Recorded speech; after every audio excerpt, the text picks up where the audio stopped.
Now to some breaking political news. Two sources tell CNN's Jeff Zeleny that Iowa Republican Senator Joni Ernst has decided she will not seek re-election for a third term. She has reportedly been torn over the decision for months, plans to make an official announcement when the Senate comes back into session next week. My panel is back here. Phil Mattingly, Joni Ernst was very much elected as very much a person in the moment back, 2014.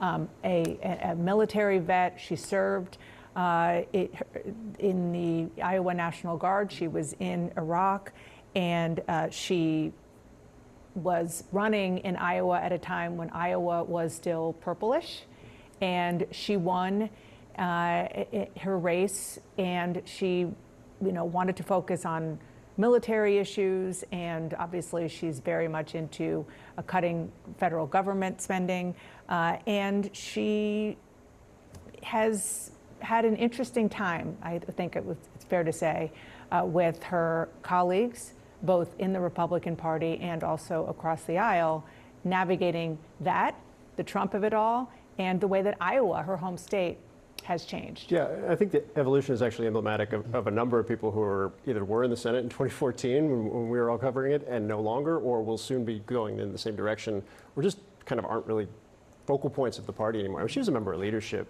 Mitch McConnell, who was the leader at the time, thought future-oriented. This is young woman, amazing biography, willing to work on the issues, kind of the not a show horse, a workhorse type of senator that I think a lot of people often refer to there. And it became very difficult. Tom Tillis is another example of this as well, now that I think about it. In this moment with this president, to have any type of independent thought and said publicly, we all remember just watching some of the confirmation hearings or confirmation processes for some of President Trump's most controversial nominees, that she got crosswise with people just for stating things that were facts. Yeah, and we'll hear what she says in her own words when she gives a more or any statement about this.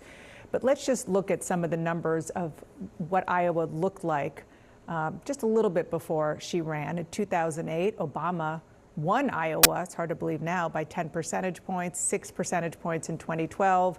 Then in between is when she was first elected.